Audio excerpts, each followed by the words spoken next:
नेहरू गांधी परिवार के compromise story को मैं आपके सामने रख रहा हूँ। किस प्रकार से गांधी परिवार का कंप्रोमाइज मिशन चलता रहा, देश की जनता को कंप्रोमाइज कर हमेशा अपने हितों की रक्षा पर कैसे पूरा नेहरू गांधी परिवार काम किया है, मैं उसकी जानकारी थोड़ा आपसे साझा कर रहा हूँ।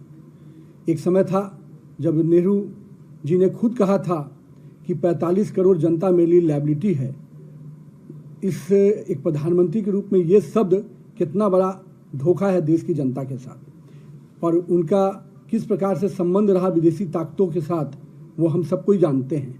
और अभी के जो बब्बर शेर बन रहे हैं, राहुल को भी आपने देखा है कि किस प्रकार से विदेशी शक्तियों के कठपुतली बनकर वो काम करते हैं। ये जो पूरा कांग्रेस परिवार का कंप्रोमाइज मिशन रहा है, इसके कुछ अंश आपके सामने रख रहा हूँ। इतिहास गवाह है कि नेहरू जी के सचिवालय CIA और अन्य विदेशी एजेंसियों के लिए किस प्रकार खुली किताब के रूप में था। 1954 में नेहरू ने किस प्रकार से बिना किसी रिवार्ड के तिब्बत में भारत के अधिकार को चीन को सौंप दिया, ये हम सबको जानते हैं। पंचशील की आड़ में किस प्रकार से अक्साई चीन का कब्जा मान लिया गया। यूनाइटेड नेशन सिक्योरिटी काउंसिल में किस प्रकार से पत्र लिखकर चीन को स्थायी सीट देने की वकालत की गई, ये हम सब ने देखा है नेहरू का कंप्रोमाइज मिशन। अब आते हैं माननीय इंदिरा गांधी जी के पर, जिन्होंने लगातार एक बड़ी छवि बनाई थी, लेकिन हम सबको ध्यान में है कि अमेरिकी राजदूत मोहिना ने माना था कि CIA ने कांग्रेस को चुनाव में प्रचार करने के लिए पैसा दिया। शिमला समझौता, जिसमें 93,000 पाकिस्तानी सैनिक को बिना PO के कब्जा लिए हुए छोड़ देना, आखिर किस कंप्रोमाइज मिशन के तहत ये किया गया। राजनीतिक रूप से कच्चा टीपू जो है श्रीलंका का, उसको किस प्रकार से उपहार स्वरूप श्रीलंका को दे देना, इंदिरा गांधी के कंप्रोमाइज मिशन की स्टोरी बताता है। आइए राजीव गांधी के कंप्रोमाइज मिशन को देखेंगे तो आप देख सकते हैं कि रक्षा सेवा में किस प्रकार से अपने उस डील को पर्सनल बैंक अकाउंट को मजबूत करने का माध्यम बनाया गया।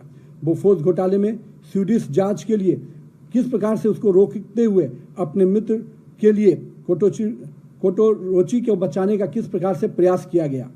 हम लोगों ने देखा कि भोपाल गैस कांड में हजारों भारतीयों के हत्यारे वॉरेन एडरसन को राजकीय विमान से सुरक्षित देश से बाहर करना, आखिर इस कंप्रोमाइज मिशन का कहानी को ही न बताता है।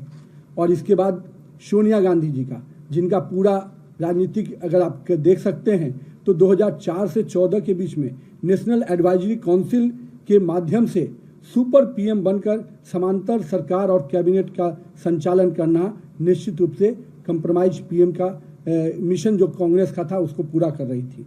और आप उसी कालखंड में आपको ध्यान में होगा, राजीव गांधी फाउंडेशन को चीन की सरकार और जॉर्ज सोरोस के नेटवर्क से फंडिंग कराना, किस कंप्रोमाइज मिशन के तहत ये काम किया गया। चीनी कम्युनिस्ट पार्टी के साथ कौन सा गुप्त समझौता किया गया, निश्चित रूप से ये उनके कंप्रोमाइज मिशन की झलक है।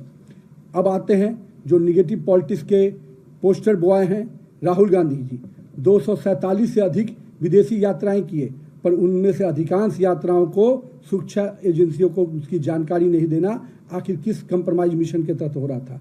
विदेश जाकर भारत विरोधी इल्हान अमर और सोरस जैसे करीबियों से मिलना और उनके इशारे पर भारत में ओछी राजनीति करना, ये किस मिशन के तहत हो रहा था।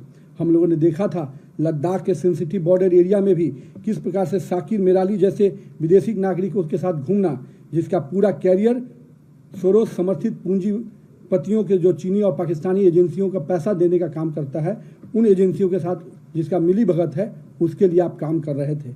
ये दिखता है कि राहुल गांधी की पूरी राजनीति कंप्रोमाइज लीगेसी को ही आगे बढ़ाने वाली रही है, जिसके अंतिम दूत बनकर राहुल गांधी सामने नजर आ रहे हैं। और दूसरी ओर पूरे कांग्रेसियों की जो अराजकतावादी मानसिकता को राहुल गांधी लगातार आगे बढ़ा रहे हैं, वो दिखता है कि राजनीति की जो कंप्रोमाइज एटीट्यूड रहा है उनका, पहले देश की हितों को कंप्रोमाइज करना, देश की राजनीतिक दिशाओं को कंप्रोमाइज करना, और मैं तो कहता हूं कि बड़े पैमाने पे जो युवाओं का एक सकारात्मक सोच आगे बढ़ने की बात आती है, जो देश आज सबसे बड़ी युवा आबादी के साथ खड़ा है, उस युवाओं को भी गलत रास्ते पे भटकाने का काम कोई कर रहा है, तो ये सोनिया, राहुल और जो कंप्रोमाइज मिशन के तहत चल रहा है भारत के लिए, वो निश्चित रूप से हम सबको सचेत होने की बात है। और मैं तो मानता हूं कि भारत की जनता इनके कंप्रोमाइज मिशन को समझ चुकी है। ये देश के हितों के साथ कोई भी समझौता कर सकते हैं। इसके लिए देश की जनता उनको अभी आने वाले समय में भी सजा देगी, तब जाके इनको समझ में आएगा।